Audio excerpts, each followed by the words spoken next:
Bonjour. Aujourd'hui, on va s'intéresser à un outil qui est vraiment au cœur de la santé publique, la définition de cas. C'est un peu le point de départ pour transformer le chaos d'une épidémie en informations claires, des informations qu'on peut vraiment utiliser. Pour comprendre, on peut faire une petite analogie. Pensez à ce qui se passe quand on essaye de visiter un site web et qu'on est bloqué. Il y a un service de sécurité qui filtre les entrées. Son rôle, c'est de bloquer tout ce qui est suspect et de ne laisser passer que le trafic légitime.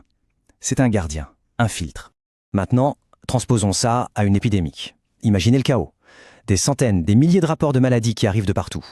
Comment savoir lesquels sont vraiment liés à l'épidémie qu'on étudie? C'est là qu'on voit que la santé publique, elle aussi, a besoin de son propre gardien. Un filtre pour s'assurer qu'on ne compte que les bons cas. Et voilà, cet outil, ce fameux gardien, c'est justement la définition de cas. C'est vraiment la toute première chose que font les enquêteurs, mettre de l'ordre dans tout ce bruit. On pourrait dire que c'est la règle du jeu. Une règle qui va décider qui est dans la partie et qui ne l'est pas. Alors attention, il y a un point super important ici. Le but d'une définition de cas, ce n'est pas de diagnostiquer une seule personne, un patient. Non, l'objectif est beaucoup plus large. Il s'agit de pouvoir compter les cas de manière complètement uniforme sur toute une population. Et c'est seulement comme ça qu'on peut analyser les tendances et comprendre la dynamique d'une épidémie. Alors, comment on construit une définition de cas? Il y a deux piliers, deux composantes essentielles. D'un côté, on a les critères cliniques ou de laboratoire, c'est-à-dire quels sont les symptômes ou est-ce qu'on a un résultat de labo positif. Et de l'autre côté, on ajoute des restrictions. Qui, où et quand. C'est ce qui permet de vraiment cibler l'enquête. Ok, mais concrètement, comment tout ça s'assemble? On peut voir ça un peu comme des briques de Lego. Les enquêteurs ont plusieurs briques à leur disposition et ils vont les assembler pour construire la définition la plus adaptée à leur enquête. Et là, le mot d'ordre, c'est la précision. Chaque critère doit être super objectif, super mesurable. On ne va pas juste dire être malade. Non, ce serait trop vague. On va dire par exemple au moins 3 selles liquides en 24 heures. On ne dit pas non plus récemment. On va dire à partir du 1er janvier 2014. C'est vraiment cette rigueur qui fait toute la différence. Mais attention, créer cette définition, ce n'est pas si facile que ça. C'est un vrai exercice d'équilibriste, parce qu'il y a un choix crucial à faire. Est-ce qu'on utilise une définition très large pour être sûr de n'oublier personne ou risque d'inclure des gens qui n'ont rien à voir? Ou au contraire, est-ce qu'on prend une définition hyper stricte, quitte à peut-être passer à côté de certains vrais cas? C'est ce qu'on appelle le grand dilemme entre la sensibilité et la spécificité. Pour que ce soit bien clair, on peut utiliser une image. La définition sensible, c'est comme un grand filet de pêche. On le lance très large pour attraper un maximum de poissons, de cas potentiels, en se basant sur des symptômes assez généraux. À l'inverse, la définition spécifique, c'est plutôt un harpon. Là, on vise une cible très précise. Par exemple, on va exiger une confirmation par un test de laboratoire. On ne tire que si on est sûr. Alors, filet ou harpon? En fait, tout dépend du moment de l'enquête.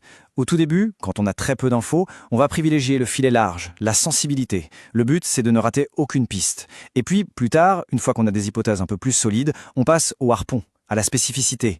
Là, on veut se concentrer uniquement sur les cas qui sont confirmés. Justement, pour gérer cette complexité, les enquêteurs ont une astuce. Ils ne travaillent pas avec une seule définition super rigide. En fait, ils utilisent souvent plusieurs catégories pour classer les cas, en fonction de leur niveau de certitude.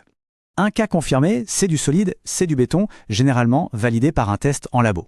Ça, c'est notre harpon, l'approche la plus spécifique. Ensuite, un cas probable. Il a les bons symptômes et, très important, il y a un lien avec un cas déjà confirmé.